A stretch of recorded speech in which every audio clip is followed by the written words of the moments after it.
Hello and welcome once again to Art with Nona. My name is Anne and we are continuing our review of the Prima Marketing series by Art Philosophy, or Art Philosophy series by Prima Marketing, the curated palettes.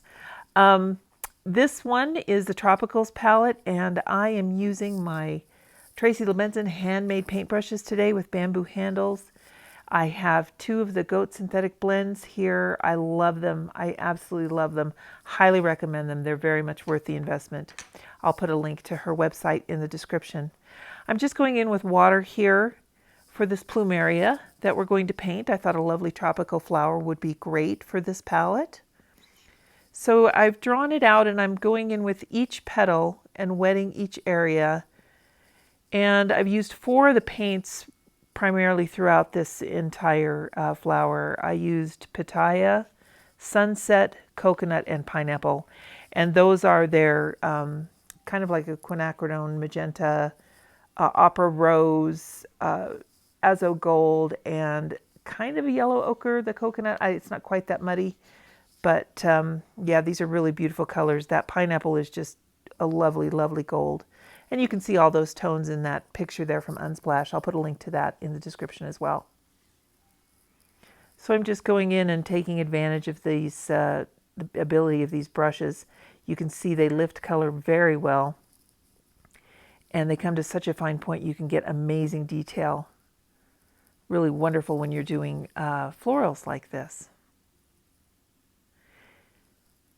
Just adding more pigment and coaxing it along the wet area to put in all those veins and striations that are in the petals. And I'm doing each individual petal. When you're working wet on wet, you never want to do adjacent items in your painting because the colors will bleed together.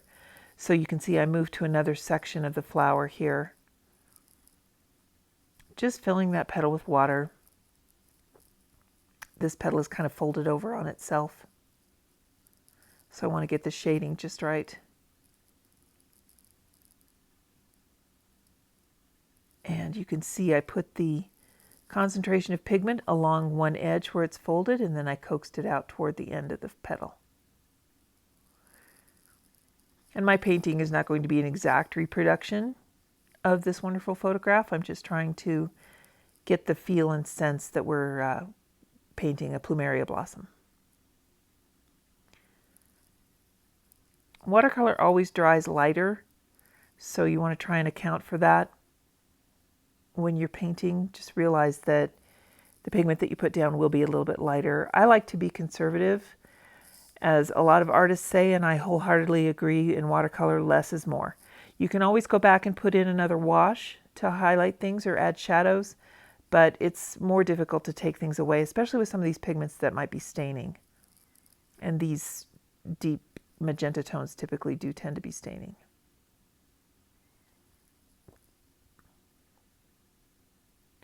This petal also has some interesting highlights and shadows in it. I'm just concentrating the pigment where the darkest area is, and then I pull it along.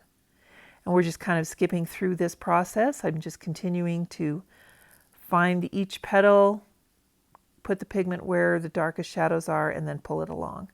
This is another petal where it's folded over on itself, and I kind of thought this was a good one to show you because I'm picking up the sketchbook and turning it so that it's not as awkward of an angle for me. Don't ever feel like you have to keep your paper down on the table or up at a stationary angle. You can move it around, whatever works best for you. And here I've also got it at a tilted angle, not only for my comfort, but so that that paint will flow the direction that I want it to flow. You can really see the veins and striations there in those strokes. Pulling up the dark color from the bottom, blending it in, getting all of that pink blended with the yellow, and you can see it's really coming along.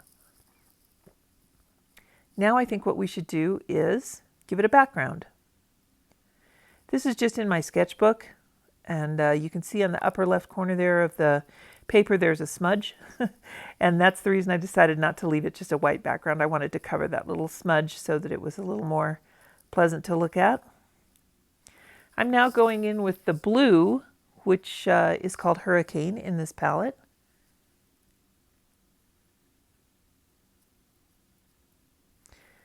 Just starting the water. This is such a big area. I'm just starting the water right up close to the flower, running the pigment there next to the flower at the darkest, concentrating the pigment, right along the edge of the flower, and then pulling it out, letting the water do the work.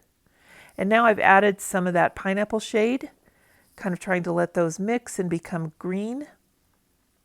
Created a really interesting green with these two. But since I added the blue and I hadn't used it in the flower at all, I wanted to go ahead and repeat that yellow out in the blue to help harmonize these colors a little bit. Whenever you use paint in one section of your painting, you should try and use it somewhere else because that will help bring harmony to your work.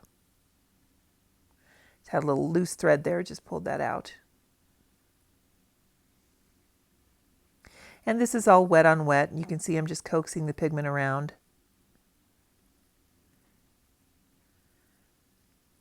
The paper I'm using is a Kilimanjaro travel journal, 100% cotton by Cheap Joe's. I'll link to that as well. I love using this sketchbook. It's been a wonderful, wonderful purchase.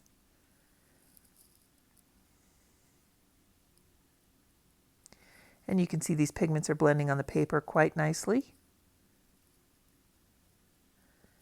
Just continuing to coax this pigment around, loving how it's changing and moving as I work and turn the page around in different directions.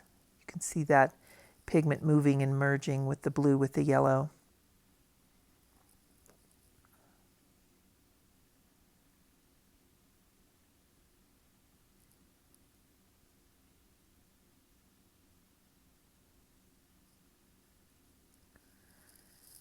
Okay, now that that's dried, I'm going to go in with some of this Daler Rowney Bleed Proof White.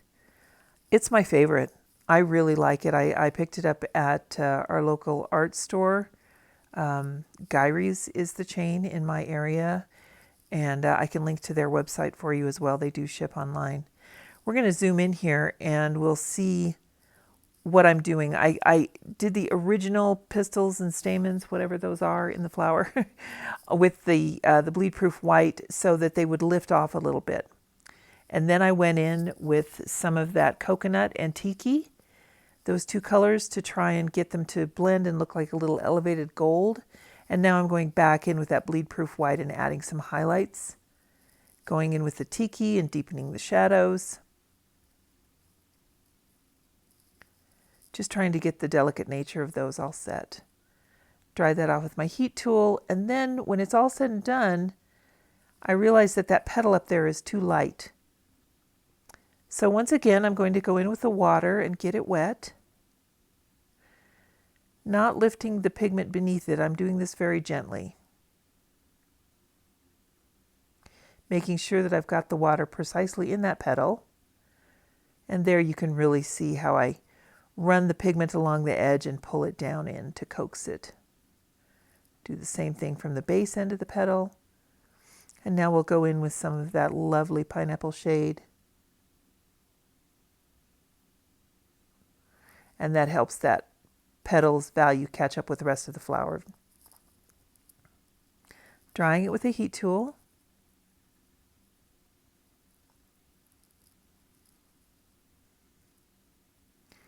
And I think it turned out quite nice.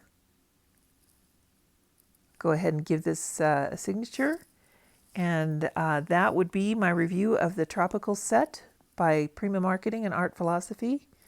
I think it's a great set to use. I know I'll go back to it many, many times. And I hope you like this little Plumaria.